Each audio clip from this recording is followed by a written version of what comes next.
equilibrio térmico de la Tierra. Bienvenidos, estimados estudiantes, a una teleclase más. En esta ocasión vamos a hablar de un tema muy interesante. De hecho, es tan interesante que nos interesa a todo el mundo.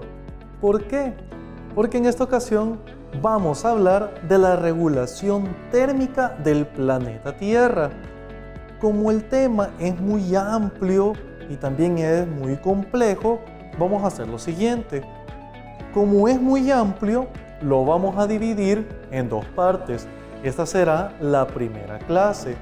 Y como también el tema es muy complejo, vamos a buscar la manera de resumirlo y nada más utilizar los términos más importantes. Pero antes de iniciar, vamos a ver un poquito de historia. ¡Vamos!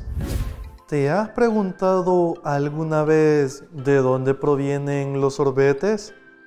Pues bien, la historia de los sorbetes es un poco difícil de rastrear, sobre todo su origen, pero muchos autores le deben su creación a los chinos desde aproximadamente el siglo III antes de la Era Común. De Asia llegó a Europa a través de los viajes de Marco Polo por la ruta de la seda aproximadamente en el año 1300. Cuando llegó a Italia, los italianos lo llamaron sorbeto y luego llegó al español como sorbete. De ahí en adelante se empezó a popularizar por toda Europa y luego a América con diferentes variantes y recetas. La popularidad aumentó con el desarrollo de los refrigeradores, tanto en el rubro industrial como en el domiciliar. En El Salvador hay muchas variantes de sorbetes, pero sin duda los más populares son los sorbetes de carretón. De seguro te estarás preguntando, bueno, ¿y si vamos a hablar del equilibrio térmico del planeta, por qué estamos hablando de los sorbetes? Pues bien, si has sido curioso, cuando va el sorbetero con su carretón, notarás que el sorbete, para poder preservarlo, utiliza una mezcla de hielo con sal. Te preguntarás, ¿y por qué le echa sal al hielo? ¿No debería de ser suficiente solo con echarle el hielo y ya? ¿Qué tiene de especial el echarle sal? ¿Se le tiene que echar poquita? ¿Se le tiene que echar bastante? Son muchas dudas que a lo mejor tenemos ahorita en la mente. ¿Qué te parece si hacemos un pequeño experimento para ver cómo cambian las propiedades térmicas del agua cuando tiene sal? Veamos. Muy bien, comencemos con el experimento. ¿Qué materiales tenemos? Muy sencillo. Aquí tengo 2 vasos con agua. Tengo 2, diríamos, cubos de hielo, pero como notarás, así como que muy cúbicos no son.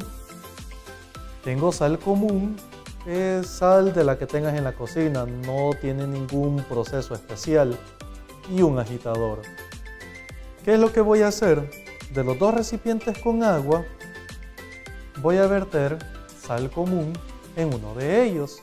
Entonces empezamos a echar la sal. Vamos a echar abundante sal. Ahora vamos a agitar de la forma más uniforme posible. Y ahora tenemos agua normal a temperatura ambiente y agua también normal, también a temperatura ambiente, pero con un exceso de sal. Veamos qué es lo que ocurre cuando deposite los 2 cubos de hielo en cada uno de ellos. Quiero que le prestes mucha atención a lo que va a ocurrir. Toma tu cuaderno ahorita y apunta todo lo que observes. Veamos.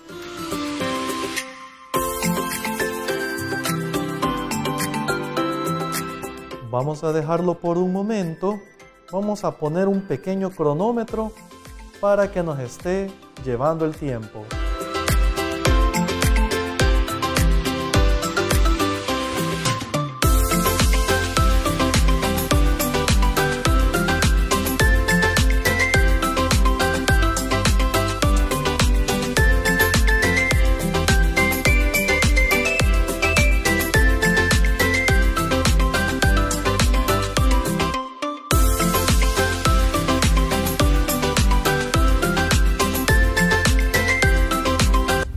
Ya dejamos pasar suficiente tiempo.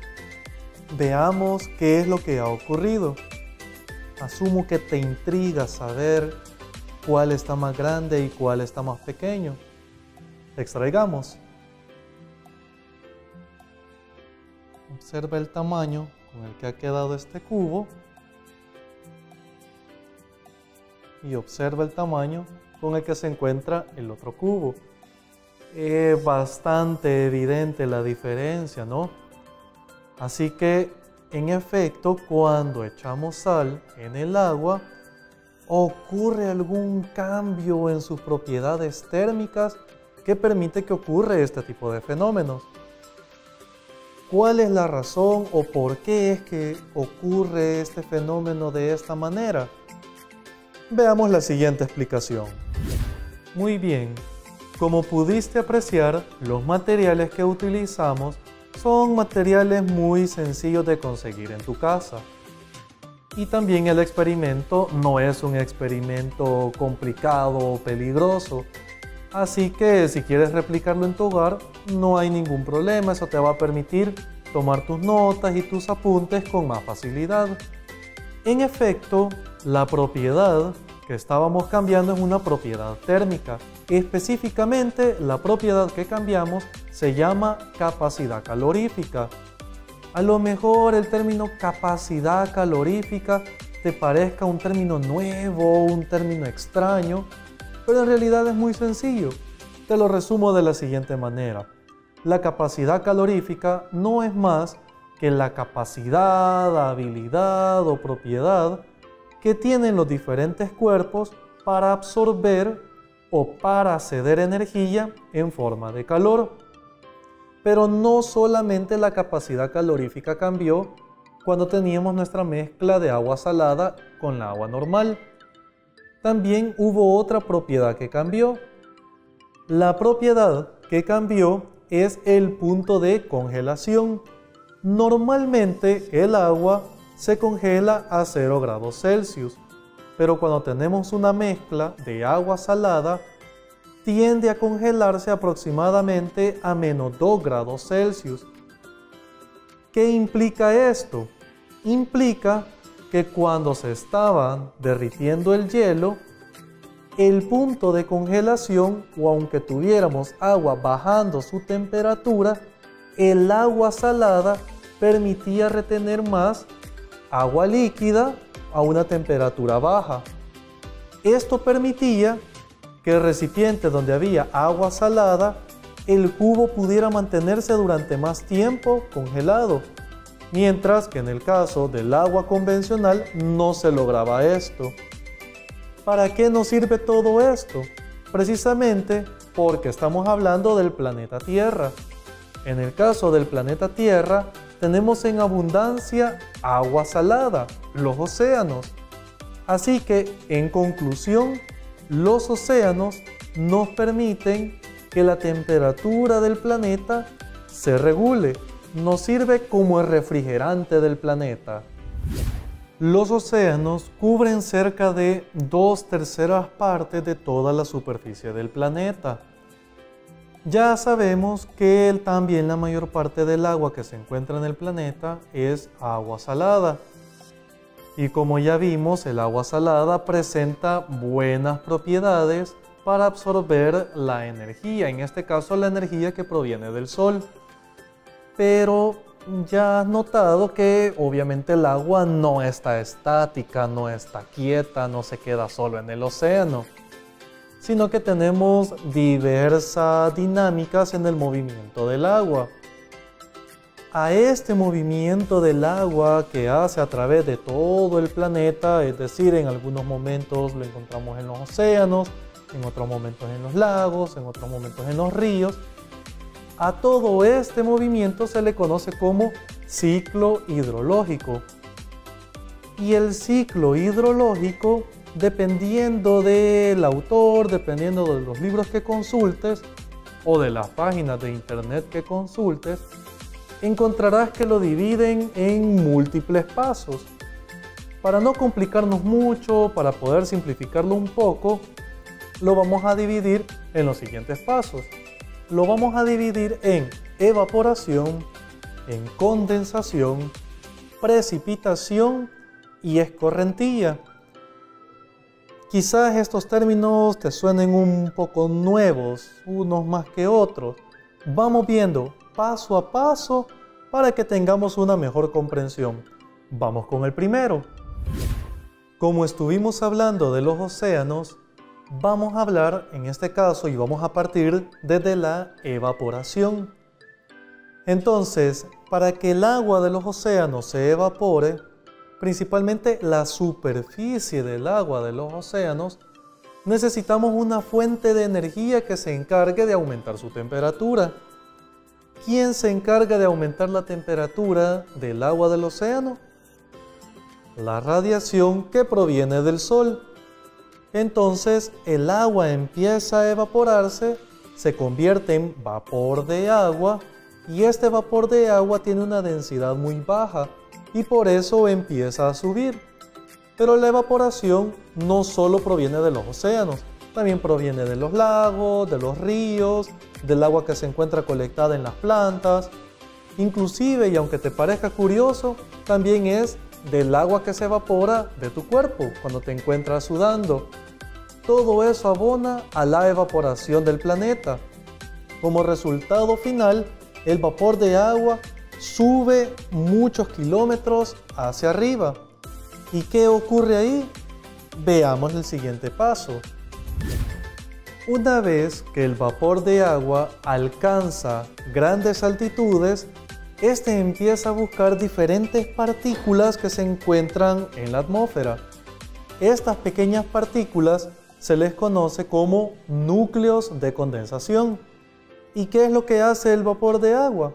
El vapor de agua empieza a adherirse a estas partículas. Cuando se empieza a adherir a ellas, se empiezan a formar las gotas y empieza a aumentar toda la humedad que se encuentra en la parte más superficial.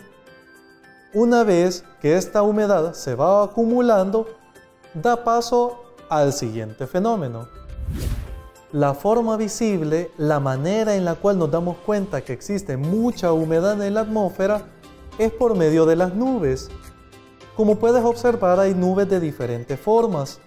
Algunas nubes son delgadas, claras, se ven como rasgadas.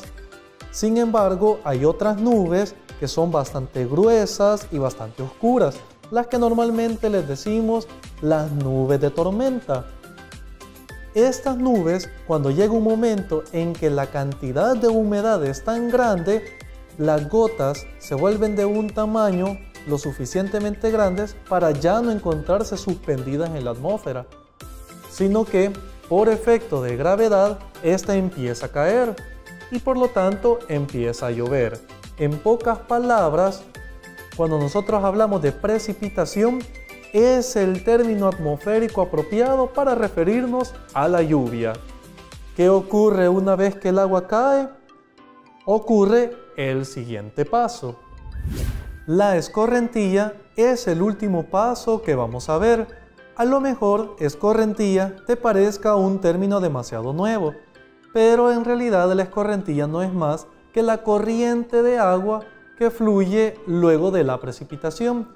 Esta puede fluir en diferentes lugares, puede fluir en los ríos, puede fluir en los parques, puede fluir en la carretera, etc.